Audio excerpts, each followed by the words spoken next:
ñoo ngi leen di dalal seen chaîne YouTube Mass Agri di waxtaan ak yéen ci jataay yu xam-xam bi tudd yeete.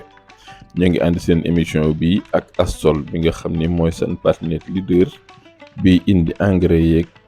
engrais granulé engrais foliaire yu baax yi ci réew mi. maa ngi tudd Mohamed Seck nekk ingénieur agronome di liggéey fii ci entreprise bu tudd Mass Agri. ñoo ngi des ci waxtaan wi nga xam ne sumboon nañ ko di ni gën a xam suuf si nu yor tey nag dinañ waxtaanee pàcc bu tudd complexe argilo-humique. soo déggee complexe argilo-humique mooy lëngoo bi am diggante ban bi ci suuf si nu yor ak beneen xeetu suuf bu oyof bu tudd humus. moom nag dafa am njëriñ lool ci gàncax gi ndax fala gàncax gi di jëlee li ëpp ci li koy jëriñ. humus soo ko déggee mi ngi jóge ci soppeeku bu am ci tos maanaam matière organique nga xam ni ay jalaal ak ay xeetu jaanu suuf ñoom ñooy jël di ko soppali ba mu doon xeetu suuf soos nga xam ni njëriñam dafa foor loolu ñu naan ko humus. boo ko defee suuf soo gis nag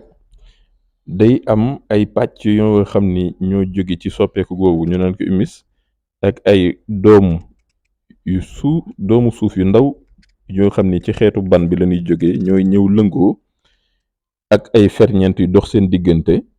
ngir sos loolu ñuy woowee complexe argilo-humique. kon humus boobu su fekkee bëgg nañ suuf si am ko na ñuy fexe di indi tos bu bare wala damitu bant ak xeet yooyu ci sunu tool ba nga xam ni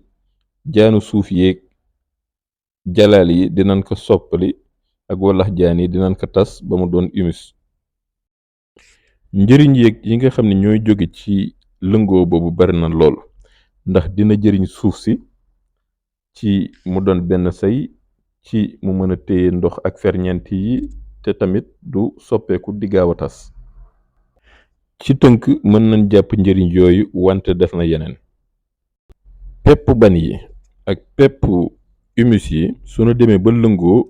dina am njeexital ci suuf si ni muy bindoo ndax dina fexe ba suuf si dina bàyyi espace yoo xam ni ngelaw gi dina ci mën a ne ba nga xam ne gàncax gi dina mën a tàllale reenam te du fatt wante tamit dina tax ndox mi des ca biir te loolu tamit njëriñ la ngir gàncax gi. beneen njeexital bi tamit mooy lëngoo boobu dina tere tos bi mu seey tas maanaam di nga gis suuf yoo xam ni tos bi du fa des ndax ndox mi da koy jël boole yóbbu ko mu rogalaat dem te gàncax gi dootul am fu mu ko mën a jëriñoo. tos boobu nag ban bi dina ko téye ci biiram ba nga xam ni gàncax gi dina ko mën a jëriñoo. lëngoo dina am beneen njeexital ci ban bi ndax li nu xam ci ban moom mooy suñ ci sottee ndox rek day am jikkooy sekki maanaam day naan ndox mi li ci ëpp la nga xam ne mënu ko naan nag mu bàyyi ko mu féete kaw te loolu bu yàggee gàncax gi mën na ko fatt ndax du noyyi ci reen bi wante fii nag lëngoo bi dina soppi loolu comme niñ ko gisee léegi. beneen njeexital bi nga xam ne lëngoo mi am na ko nag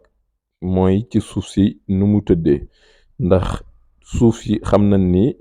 dina am suuf yoo xam ne dafa lewet yeneen yi nag forox wante fii lëngoo bi dina am njeexital ndax dina tax ba pH bi nga xam ni moom mooy feeñal loolu mu nekk loo xam ni dafa stable maanaam dafa diggu dóomu yemamaay. ñoo ko gisandoo complexe argilo-humique maanaam lëngoo bi dox diggante pepp ban yi ak pepp humus yi am na njëriñ lool ci suuf si nga xam ne moom lañ koy béy ak gàncax gi. kon jar na nag balaa ñuy tàmbali suñu liggéey ñu dem saytu ko ci laboratoire yi. xam sa suuf ni mu bindoo dina la jàppale ci ëllëg nga xam nooy wëlbatee sa liggéey ngir am rendement yi nga bëgg.